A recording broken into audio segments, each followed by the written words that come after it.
Welcome to everyone. Thank you so much for joining us today. So I'm Cheryl Sukup. I'm the president of Sukup Strategic Solutions, and I'm here hosting today and kind of moderating a conversation with Kelsey and Darby from Giving Tuesday. I'm going to let the two of them introduce themselves. They're the real experts here today, and they're going to tell us all about tips and tricks to have a really successful Giving Tuesday campaign this year. So I'm going to turn it over first to Kelsey. Kelsey, do you want to just talk a little bit about your role at Giving Tuesday and then pass it over? And we'll go and get started after that. Awesome. Yeah. Thank you guys so much for having us. Cheryl, thank you. Maria, thank you for being on the back end. I'm Kelsey. I am the Director of Partnerships for our Giving Tuesday Data Commons. We're going to talk a lot about Giving Tuesday the day today, but what many folks likely don't know is that we also have a data commons where we research generosity, giving behaviors, giving patterns, fundraising benchmarks through a couple different projects that we regularly run. I'll share some of those in the chat. So I work on our data commons team. I'm the director of partnerships. So I work with the many people that help us measure Giving Tuesday success year over year and also support our other research projects, whether that's through sharing data or collaborating with us on a research project or helping us kind of identify the research questions that we should be asking year round, not just around Giving Tuesday. So that's my role. I've been on the team for a little over 2 years, but I'm the original Giving Tuesday team member way back in the day before it was even an organization. And I supported the team years ago. So I'm a boomerang, been back on the team for about 2 years, and I'm joining you from a very rainy upstate New York in the Catskills. I'm crossing my fingers that I don't have any issues because it's also thunderstorming. So if my power goes out, apologies, but we should be good. And I'll turn it over to Darby. Thanks, Kelsey. My name is Darby Masland. I am the manager of learning and community initiatives here at Giving Tuesday, and I'm so excited to be here. I'm so excited to see all of the fabulous campaigns already happening and all the good work you're doing in the chat. So thank you for sharing. And yeah, a lot of the work I do at Giving Tuesday, I'm a relatively recent join to the Giving Tuesday team. So I joined this year in part to help support, take all of the great resources that Giving Tuesday has and work on compiling them into a curriculum. So we've been working on an accelerator program for community campaigns. And yeah, been working on doing that and been working with all of our great different hubs and partner organizations to work on getting that curriculum set up and our community strengthened. So really excited to be here. I'm joining from North Carolina. It is not raining here yet, but I think rain is supposed to start soon. So hoping that it stays sunny here for at least a little bit. Great. Well, thank you, Kelsey and Darby, for joining us today and sharing your wisdom. We're looking forward to everything that you have to share with us today. Okay, so I want us to start out first by talking about why Giving Tuesday matters. So Giving Tuesday has become such a powerful force. It's such a great opportunity to engage our donors in the mission of our organizations, to help them just think about all that they can do to help move the mission forward. And it's an exciting 24 hours, but there's so much that leads up to it. And so thinking about how Giving Tuesday started and why it's become such a powerful force, but also a lasting force, something that continues to be a powerful fundraising tool many years from its start. Tell us a little bit about how Giving Tuesday started, why it's so important in the philanthropic community, and then why you think it's still so powerful today, many years after it's been established. Sure, I can take that one, and Darby, feel free to chime in. Yeah, so Giving Tuesday started in 2012. I can't believe it's been so many years now. As a really simple idea. And I think when the original idea came to be, we had no idea at the growth that it would have over the last, over 12 years now. Something that our CEO, Asha, always says, and I think this is a great way of framing it, is we know that people are generous and people are generous all year long. And Giving Tuesday is really an opportunity for all of us to come together and celebrate and maybe amplify some of that generosity in a really kind of cohesive and collective way. And so I think there are a couple things and reasons why we think Giving Tuesday continues to be important. So one of those is this like idea of FOMO. We know that people love being part of something, and when we're giving together, like that feels really good. So this gives nonprofits a reason to celebrate their impact and invite their supporters to be part of that celebration. The other is, and the way that you're sort of like framing this question, Cheryl, is that it's fundraising, but we know Giving Tuesday is way more than fundraising, right? Fundraising is a really important piece of that. But we know that Giving Tuesday is much more than a fundraising day. It's centered around generosity in all of its forms: volunteering, advocacy, acts of kindness, and community building. And I want to make sure I'm sure that there's a lot of fundraisers in the room right now, and we're going to talk about fundraising, but I want to make sure that point is really driven home. We see in our data that people express their generosity on Giving Tuesday in many different ways too. So about 32% of people participate in multiple ways. Last year in 2024, about 12.9 million people, we estimate, in the US donated goods, and about 9.2 million people volunteered. So while fundraising is a really important piece of Giving Tuesday, it should be not the only thing that we focus on, and really think about the ways that we are providing entry points into your organization on Giving Tuesday. I think the other thing that we kind of hear from nonprofits a lot is this kind of is awareness, and the awareness of Giving Tuesday. Is it a good thing? Is it a bad thing? Like, are we competing for attention? And I think we're competing for attention all the time, right? Every day we're competing for people's eyeballs. We know that like scrolling and the information overload that we all get every day is a lot. But Giving Tuesday provides a sort of rare moment for millions of people that are already tuned in to thinking about giving. And it's this big megaphone where everyone is actually listening. So we think that is a really big opportunity for nonprofits to leverage. Just sharing another stat, about 86% of people who know about Giving Tuesday say that it inspires them to be more generous. So I think we often get this feedback that like, oh, we're competing for attention on Giving Tuesday as nonprofits. But I think we think of it as not just competing for existing attention, but sort of helping each other expand the pie. The more people know about this day, the more they're going to be inclined to give, and give in many different ways. And I already mentioned that on Giving Tuesday, about 32% of people give in multiple ways.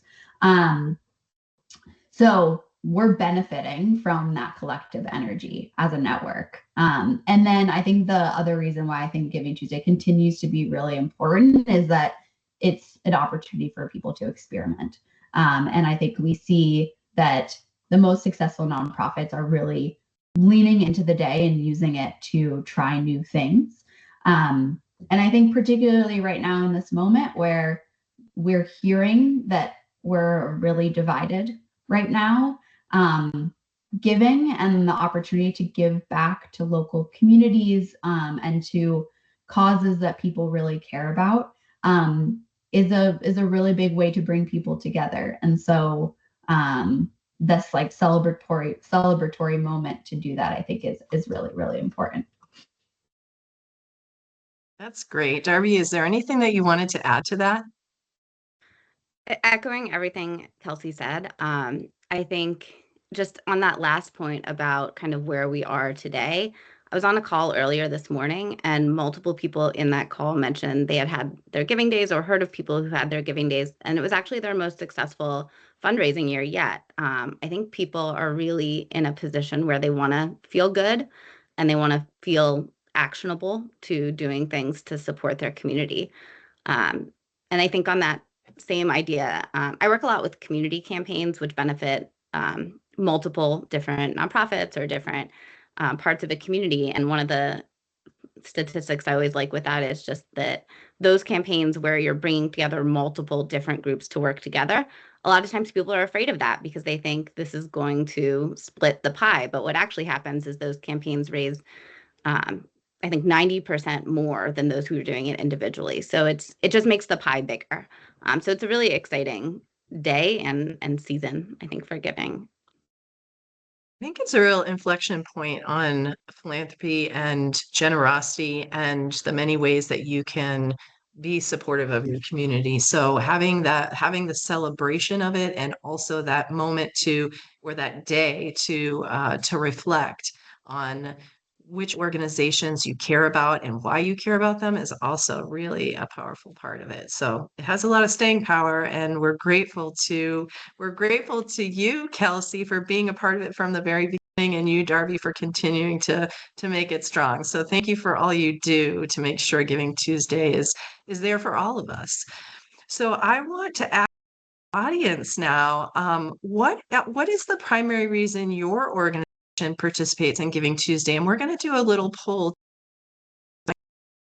I think is about Giving Tuesday. Now, there's a few choices here.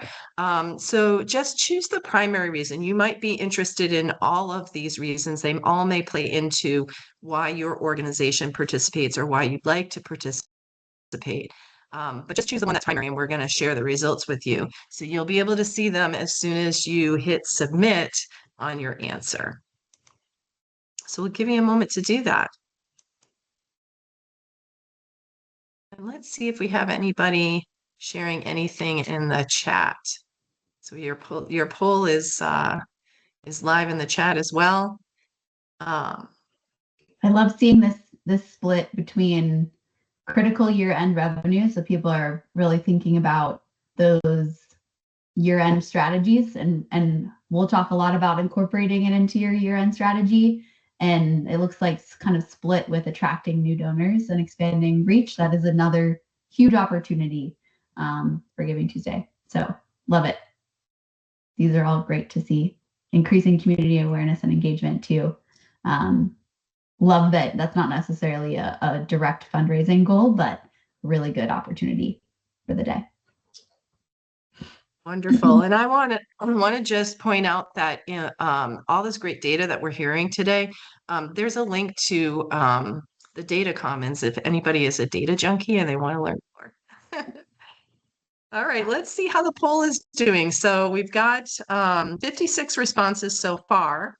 And let's see, the one that is highest is to attract new donors and expand reach. So followed pretty closely by raising critical year-end revenue. So it's interesting to see what you all think, and appreciate you all participating in that poll.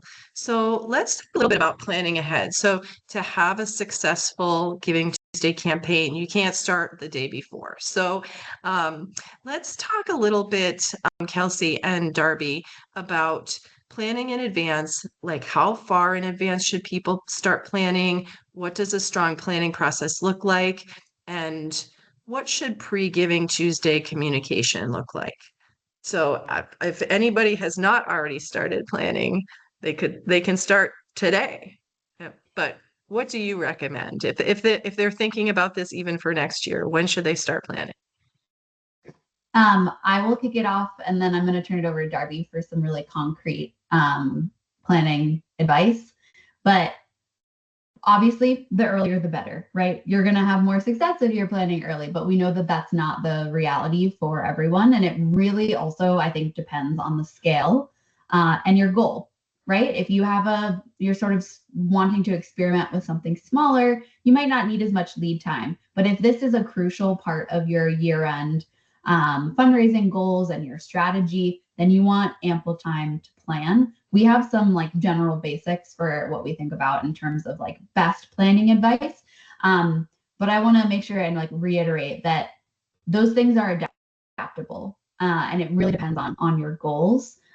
We see people that, you know, launch a campaign and it is enormous and they have really big and ambitious goals that start their planning a year in advance. Like the minute Giving Tuesday ends, they're starting to plan for it already.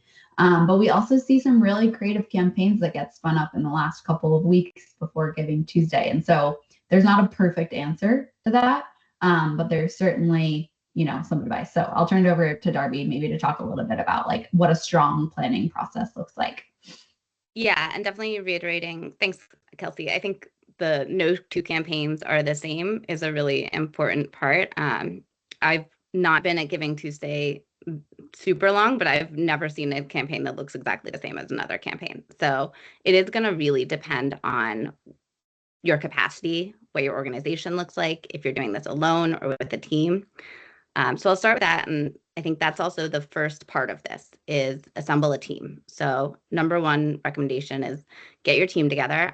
That's both internally, what does your team look like? So thinking about who's involved in the organization, not just staff, but also board members. Those board members have important connections, can provide a lot of times matching opportunities or find sponsors who can provide matching opportunities, starting those conversations early and getting them involved in the planning process. Even volunteers, they're often really connected with the local community and what they need and what they're looking for, things that are happening that you could plug into, community events.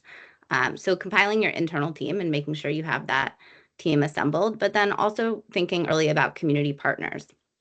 So we have a lot of great resources on like network mapping. That's definitely something I would recommend doing early to think about business connections, civic organizations, influencers, local ambassadors. Who's going to be your like rah-rah team to get this campaign off the ground? So assembling that team and thinking about who's in your partnership with you is probably the first step. And then setting some goals. So we work and really recommend SMART goals. If you haven't used SMART goals, those are, you know, specific, measurable, achievable, relevant, and time bound. And I think the big thing about setting goals is setting goals that are relevant and in line with your values and what your organization or what you are trying to achieve with this campaign.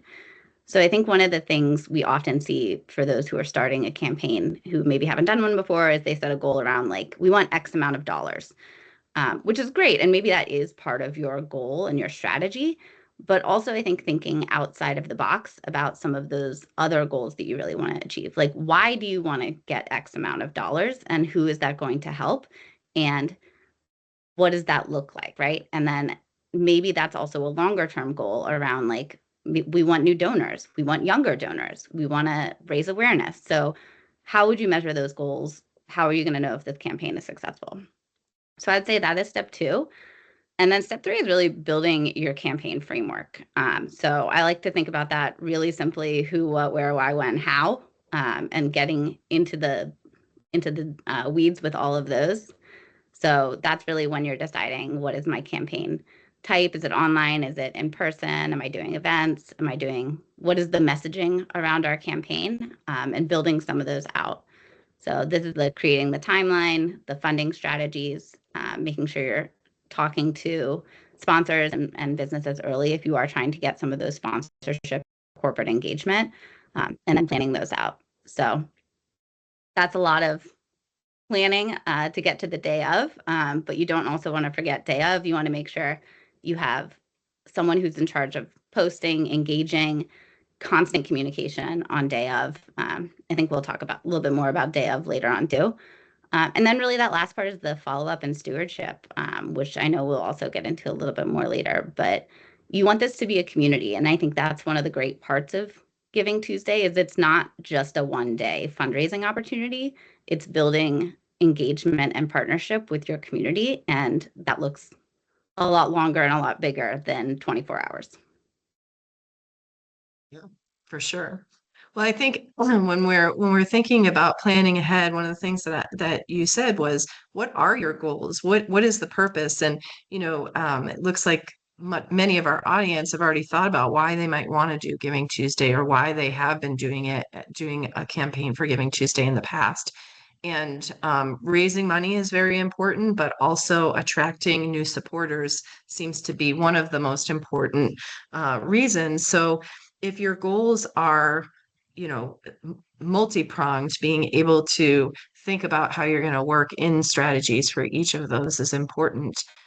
So then later you can measure your success and think about how you can maybe continue those strategies or switch them up in the future. But what you do during Giving Tuesday can also help you be really successful in fundraising the whole rest of the year too. So anyway, I really like that you had talked about having a really strong plan. So thinking more in depth about planning, what do you recommend? I mean, I know you have so many tools available for people to pull from your website. Just thinking about a content calendar and planning out your communications leading up to Giving Tuesday. Is there anything that you would suggest that people do as Giving Tuesday is approaching to kind of get their audience ready for Giving Tuesday?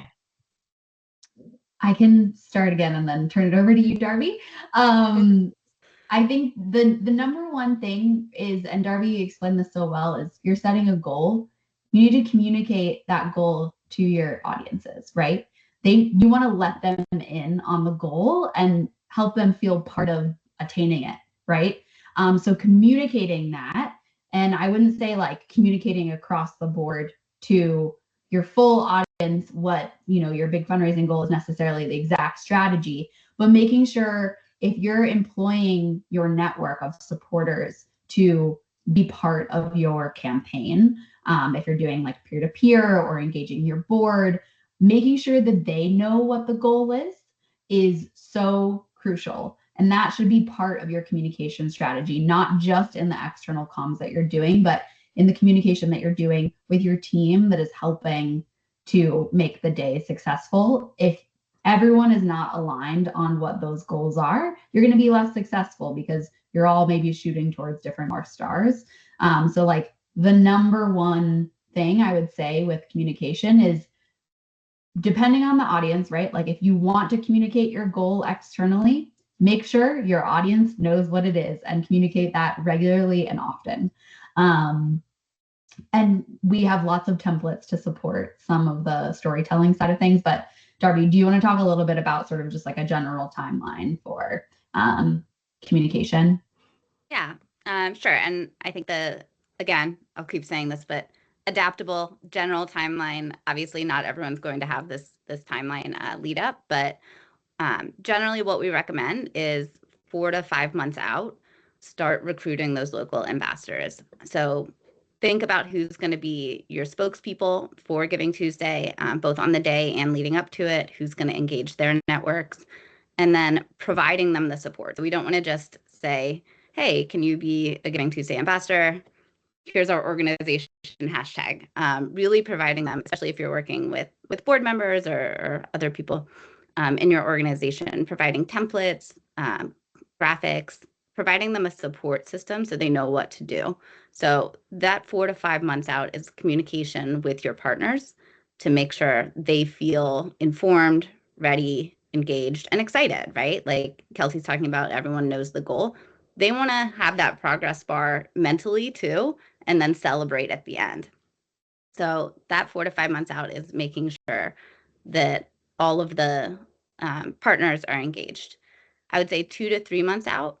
This is where you're kind of like turning up the volume, seeding that Giving Tuesday is coming, giving each of your audience categories, so whoever you're reaching out to or you'd like to reach, thinking about the different ways you'll engage with those different audiences, thinking about sharing case studies from previous years, showing off ways that they can engage that maybe even don't have anything to do with Giving Tuesday, but making sure that you're keeping people engaged and keeping Giving Tuesday top of mind. And I think there's an old advertising adage that's like, you have to say it 7 times. And a lot of the research is like 6 to 20 times is actually what it is. So even though it might feel like you're saying it a lot, people aren't necessarily hearing it a lot. So over communication might feel like that to you on your side, but to those hearing it, it's probably not quite as much. So making sure that that's really clear. And then 2 to 3 weeks out, you're really engaging all your stakeholders and getting them ready to share. So sharing what others are doing. This is also the like FOMO aspect that Kelsey was talking about earlier. Like everyone's doing it. We want to really get people excited, show what other people are doing so that they can see both examples for themselves so that it doesn't feel as scary. And then also just that we're all doing it. Let's get on board and do it together. So that 2 to 3 weeks out, also, I would say multiple forms of engagement is really important. So not just communicating through email, but also communication in social media, communicating through WhatsApp. People engage in different ways. I'm definitely a person who's much more likely to open an email than a WhatsApp, but I know there's lots of other people who go the other way. So thinking about those multiple different layers of engagement so that you're making sure you have the widest possible reach. Wonderful. That's great advice. Thank you, Darby. Somebody posted in the chat a question. It's from Kamala Akram. He or she says, how can smaller organizations stand out during Giving Tuesday? So I think this is a good time to talk about storytelling and how storytelling can lead to your success. So how do you find that storytelling works best for Giving Tuesday campaigns? I can talk a little bit high level about the sort of the types of stories that we see work best. I think there's a couple. There's stories that sort of celebrate progress and possibility. So we've talked a lot about making sure that your ambassadors and your network is aware of the goal. So making sure that you're celebrating the progress throughout the day of Giving Tuesday, but it's also a day where you can celebrate progress that you've made as an organization, right? So being able to talk about that progress that you've made and really tell your story of your impact is we've seen be sort of a successful storytelling technique. I already mentioned this, but stories of clear and specific calls to action. And so I think emotional connection, like providing opportunities for next steps. We really encourage stories of people and human connection. And I think Darby has some examples of that. But remember also that we are competing for attention and people have limited attention. So you don't want to bury the call to action that you have for your audience in too much of a story, right? So making sure that those stories are authentic and like personal, but that there is a clear call to action in there as well.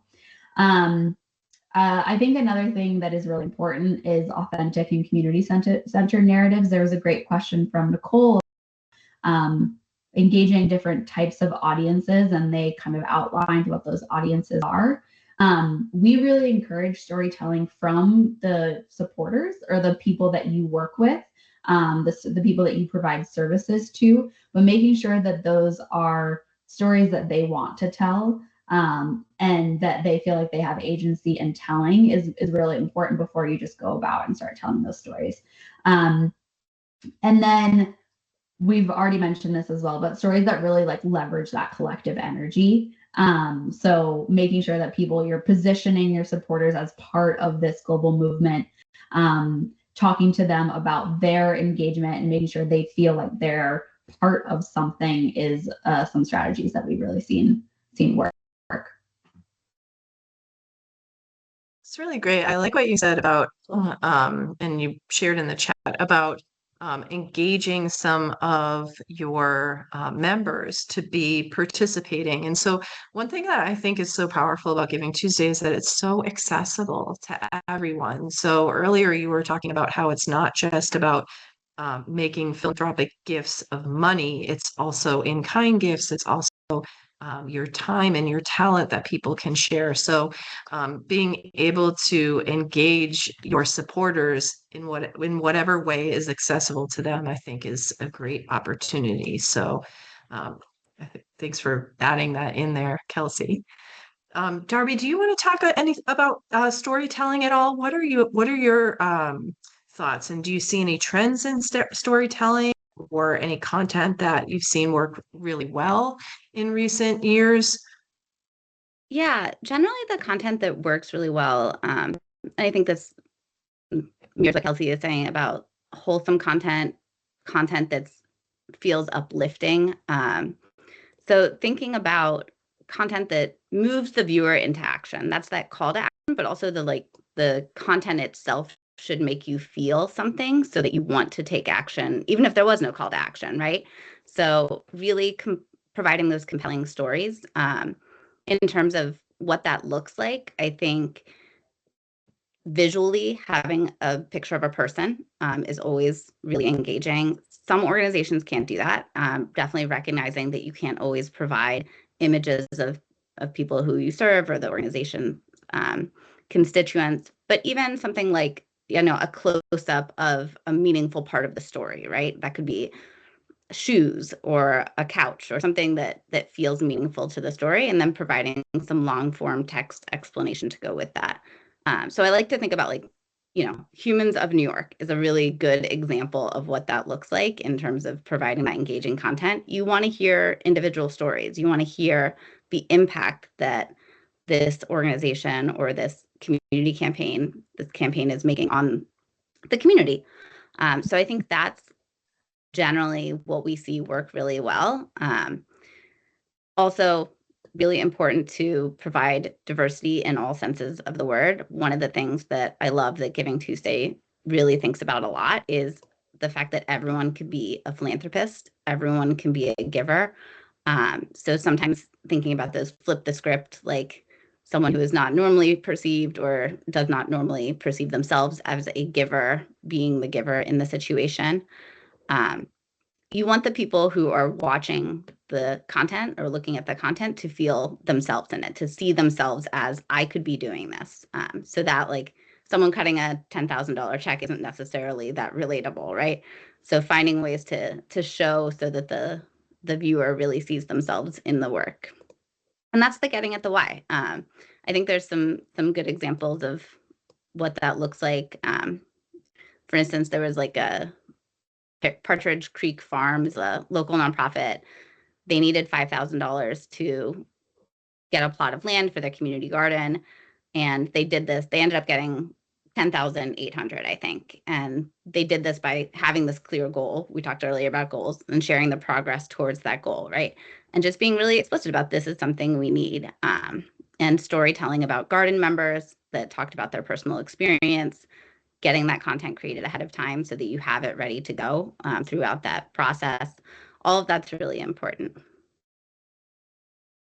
That's great. And I know we want to talk about Day of Strategy, so we're going to get to that in just a moment. But I see, some folks in the chat talking about general operating expenses and utilizing GivingTuesday to support your need for general operating dollars. And so, maybe if you're looking for $5,000 for a piece of property to help you start this community garden, that's so specific, and people really understand the call to action. What would you recommend for general operating?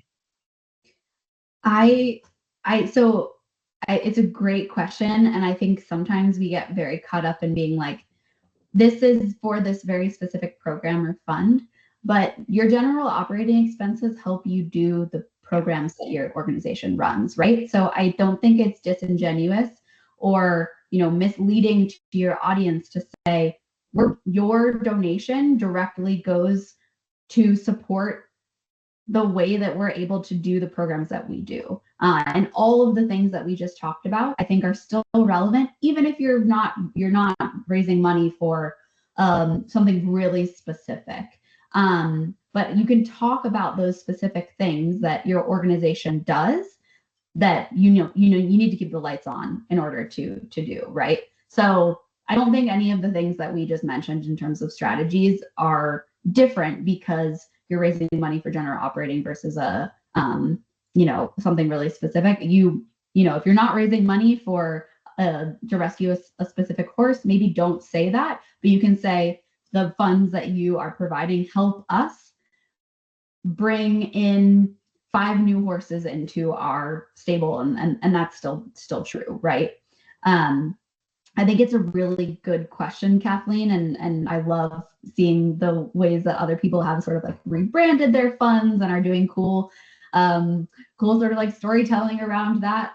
So, you could think about doing that as well, but I think that there's really effective ways to talk about your community and the work that you do, whether you're raising funds for something specific or not.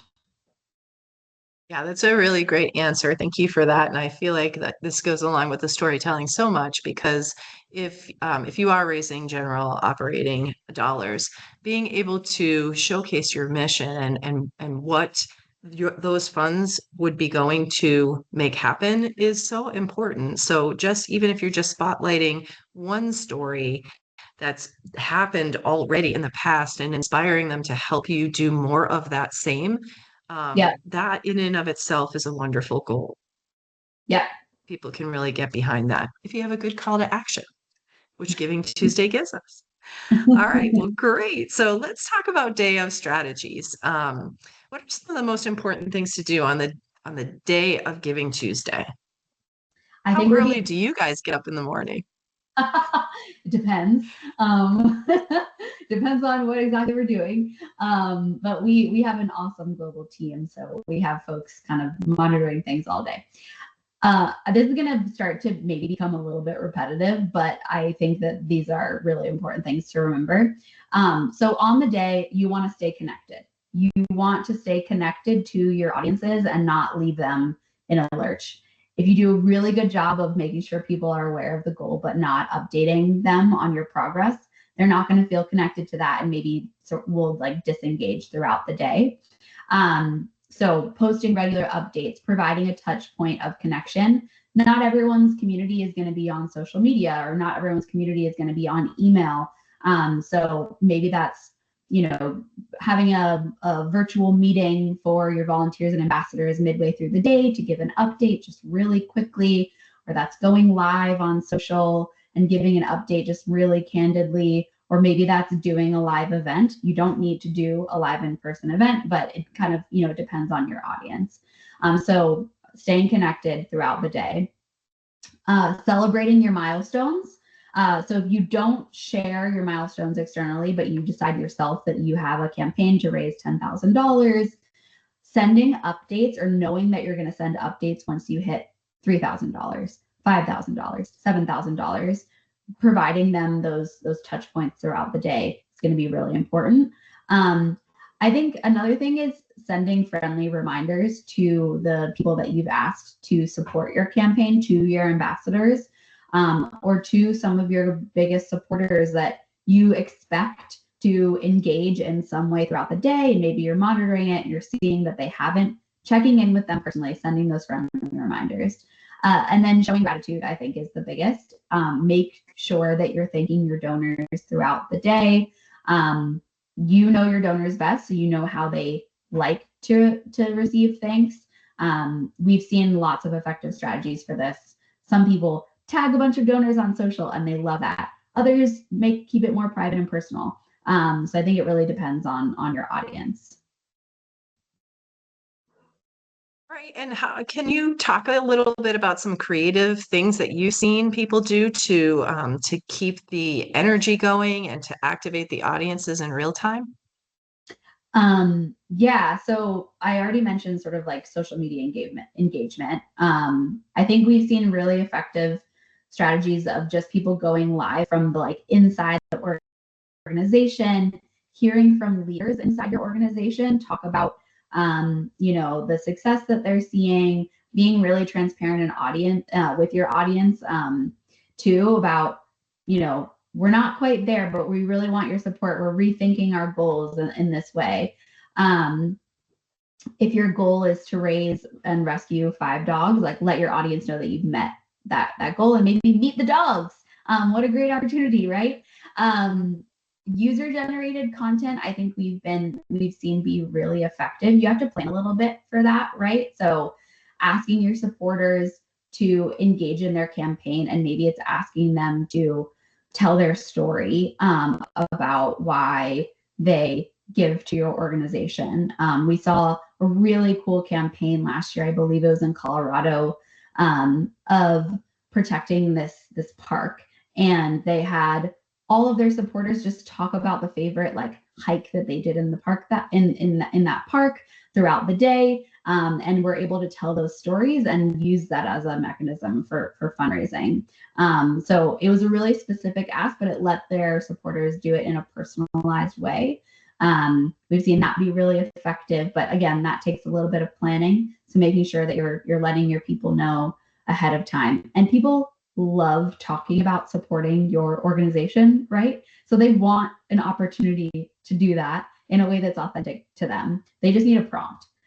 So giving them that prompt. And then I would say real-time interaction, as much as possible, being able to interact with your audiences in different ways. We've seen very fancy versions of this, like really cool gamification, live tracking where people have thermometers. That's not attainable for everyone, but you can engage directly with your supporters on social, responding to their comments if they're posting. And making sure, Darby already mentioned this in the planning, but making sure that you're setting up your team to sustain that engagement is really, really important. So, you know, if you don't usually have a social person or like a community engagement person, find someone to do that for you, or designate someone to do that on the day is really important. I think also just if you do have a in-person event, leveraging that for content, that's really fun to see in-person giving, in-person happening in real time. So and it's nice because you don't have to plan anything else, right? It's a really low lift. You're just kind of filming what's happening and quick turnaround on that. But people love to see giving happening in real time.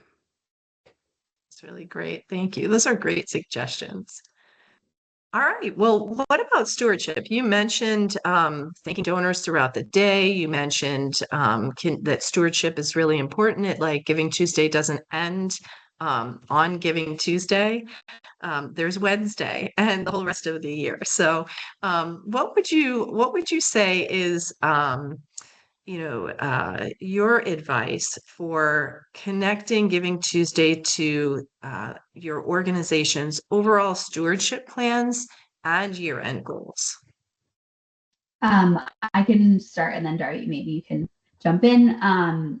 So I love seeing people's plans and their goals, why they'd like to participate for Giving Tuesday, and like new donors is a goal for some. We see Giving Tuesday as a really great opportunity to acquire new donors, or engage your current donors in new ways. Maybe that's asking them to become a recurring donor, asking them to be part of a fund that you might have. So while Giving Tuesday is a great day to acquire donors, that retention piece is so important. We run something called the Fundraising Effectiveness Project, which is a benchmarking tool for the sector. It looks at not just Giving Tuesday, but year round. Is a real problem, and we see this in our FEP data. In 2024, the overall donor retention was 42.9%, which is not great, right? We're only retaining less than half of the donors that we see year over year. So while Giving Tuesday is a great way to engage new donors or lapsed donors, it is so important to retain them over time. Something interesting that we see with Giving Tuesday donors also is that they are likely to give again. Our friends at Neon One just released a report, and in a study that they ran, I think it was 47.7% of Giving Tuesday donors make at least one additional donation during the month of December. So I think we often feel like we get a donation from someone and we're very worried to ask again. So making sure that maybe it's not asking them to give again, but giving them an opportunity to engage with your organization again immediately after Giving Tuesday is really important to continue that retention, ensure that retention, and potentially get another gift before the year ends, right? Darby, I don't know if you have things you want to add to that. Sure. Yeah, I mean, I think that planning with the fundraising and stewardship in mind as Giving Tuesday as a part of your whole strategic plan, like incorporating the strategic planning process. If this is something that you're doing every year and it's a conversation that's important in your fundraising goals, making sure that there's a lot of conversation about what that means in terms of how to turn those one-time donors into recurring donors. And I think similar to Kelsey, what you're saying, just this is not a one-time donation or even a 7-time donation. This is about people who want to support your cause and finding ways for them to engage outside of donating too, right? Like finding ways for them to really be a part of the mission, be involved year round. That might mean like communicating with them and asking them for feedback on programs, personalized communication, inviting them to different campaigns or events, building awareness year round where you're really inviting them into the conversation about your organization, not just donations and fundraising conversations. So I think the great thing is these people are already bought in, right? They want to support your organization, and you know that because they donated. So the more ways we can invite, I think Kelsey mentioned the statistic earlier about like people give in multiple ways. And we have a great little graphic that kind of shows the overlap, but I think it's something like 40%, Kelsey, you can correct me on the statistic, donate in all 3 ways. They give time, money, and goods. So these are generous people are generous is something that we hear a lot, and finding ways to invite them to be generous year round in all of those different ways. That's great. Generous people do tend to be generous just all around. And a lot of times people give to more than one organization on Giving Tuesday, right? So do you have any data on that? Do you have any like little quick statistics on how many people give to multiple organizations on Giving Tuesday? I don't have the multiple organization stat, unfortunately. It is a question that I would love to know a little bit more about. Sorry to put you on the spot. No, it's okay. It's okay. It's like that's one of my top stats that I would love to be able to rattle off the top of my head. But just the way that we get our data precludes us from being able to see that. Yeah. But well, maybe next year when we redo another webinar on Giving Tuesday, we'll have a little more information. Well, let's talk about some pitfalls to avoid and any tools for success that you would recommend, or any other final thoughts before we get to questions. Is there any mistake that you've seen nonprofits make when they're planning for Giving Tuesday, or is there any place where they get stuck that they could avoid? Different things like that. I can start off on this one. I think the biggest thing I see, and when I've talked to other people who've been involved in Giving Tuesday more, is pretty common. Just trying too many things at once. One new thing each year. Think about your capacity. It is a really exciting day. And I think often people are like, oh, I want to do this gamification. I want to do matching gifts. I want to find sponsorships. And like making sure that you are building your campaign, thinking about your own capacity and gradually building your campaign so that it is sustainable from year to year and successful year to year. So that I think is the biggest common mistake that I see. I think the other thing that, and this question, I love this question, Christian, of like, I need to convince my team that we need to hit people up when we don't just have a need. I think some of the things that we hear from nonprofits is just like the fear of, oh, we're sending too many messages and people are kind of getting overwhelmed. And so there's a retreat that happens. It's like, it's too loud. I'm nervous that we're going to lose people. And so they just don't even try, or they don't send their message. And I think before you make that assumption, you should validate that, right? So really test and see how many messages people, your audience is sort of like engaging with, and measuring that throughout the day. If you really don't have a good sense of the conversions and opens and like donation rates through your emails and your different channels, use Giving Tuesday to test that And then you can actually go to your board or whoever's helping make those decisions and say, actually, look, like it took 3 emails to remind people. And then we saw this huge jump in the middle of the day when we sent this one email that was super powerful. Or we posted this one video on social that was super powerful and people reacted to it. So I think that is I don't want to say a mistake. I think we also sort of shy away from telling people that they shouldn't do things because we are often surprised by the things that people are trying on Giving Tuesday, and we love hearing them. So if you're like, you know what, we're going to try this really wacky thing that goes against everything we've ever heard, and you learn something awesome from it, like we want to know about it because we really seen folks try lots of different things. Yeah, I think one of the biggest messages I have is like, decide something that you want to experiment with and see how it goes. Wasn't Giving Tuesday just like, something that you tried in the very beginning? Exactly. So you never know. That's how people innovate, right? And they find the next best thing that's going to work for millions.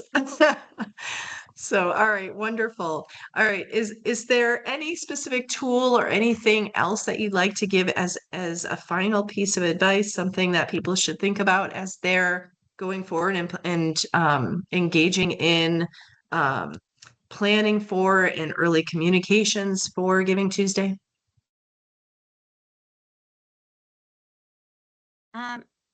I think in terms of tools, if you haven't checked out, I'm going to do a quick plug. Giving Tuesday has so many tools. I just joined this year and there's just so many amazing tools. There's the Canva graphic library, there's visualizations library, there's templates for messaging and social media posts and media outreach.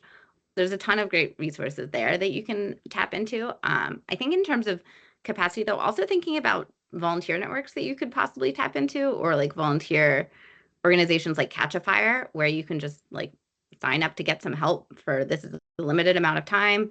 You can get some help for a month or two to really support in the campaign. And then I think find your people is my kind of last piece of advice. Is there's a lot of people also doing this, and it's just always easier and more fun and nicer when you're with other people who are also trying it. So finding your people, whether that's in your local community, other people who are doing Giving Tuesday campaigns, or nationally, there's a big organization and lots of people out there who want to talk about, hey, did you try this? I'm trying this. What do you think about that? Yeah. And I'll just add to that. I think Darby already talked about this really succinctly and well, but just don't let perfect be the enemy of the good. So we set too many goals and we're too scared that we're not going to reach all of them. And so we kind of retreat, like I said. So really like let yourself experiment and try new things. And just like a +1 on all of the tools that Darby mentioned. I know you're going to talk in a second about the AI campaign planner tool. But I think leverage new technologies. You can try them.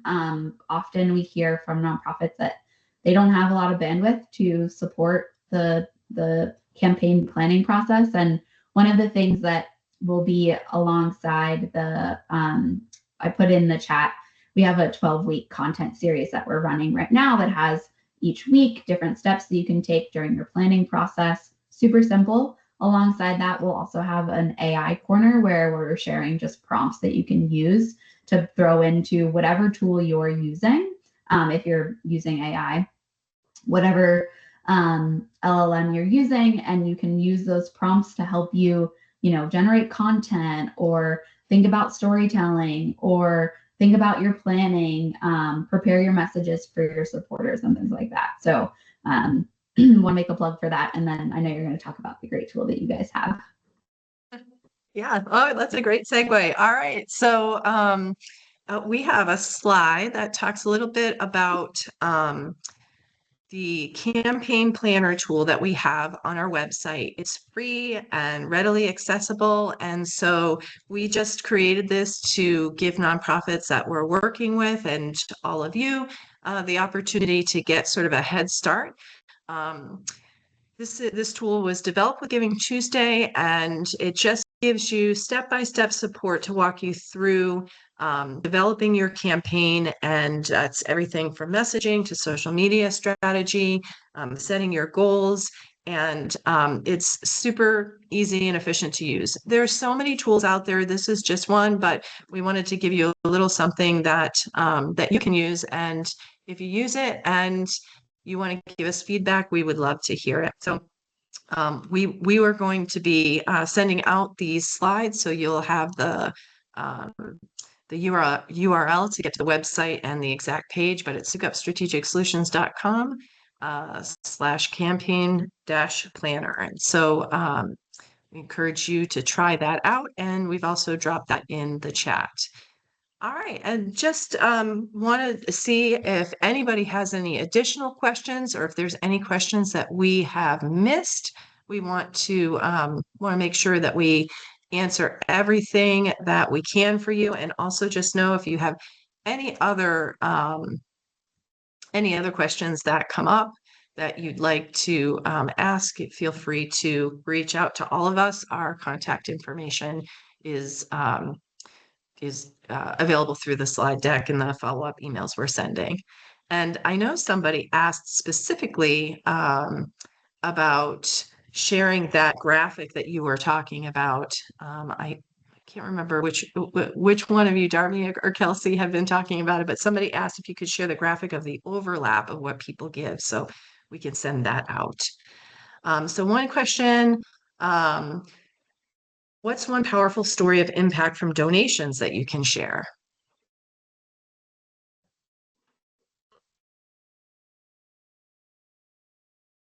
Sorry, I was trying to find the graphic while you were here.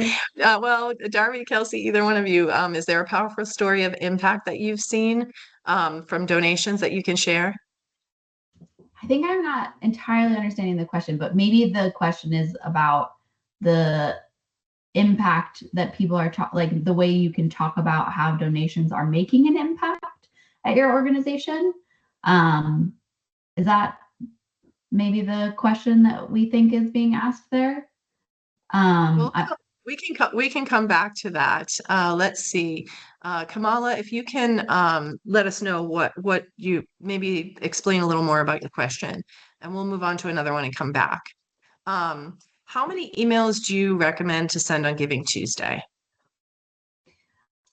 I think baseline 3 is great. You know, like letting folks know that the day has kicked off, reminding them or giving progress in the middle, and then one push at the end to inspire donations. But I would encourage you to look at times that you generally send emails and when you see people open emails from your organization already, and see if you can learn a little bit about that. I think for everyone, it's going to be a little bit different. And for some, their entire strategy is built on like a different story every hour on email. So I think it really depends, but I would say 3 is like a easy magic number if you are looking to try something for the first time. Excellent. And this is a really good one too, from Jackie Larson. Thanks for this question. Is it okay to use the same copy for your appeal letters in your emails? I think it's, yeah, like you're if you're telling the same story, you know, like you're asking for the same thing, you have the same goals, don't try and recreate the wheel. You could pull different pieces of the appeal letter into your emails throughout the day.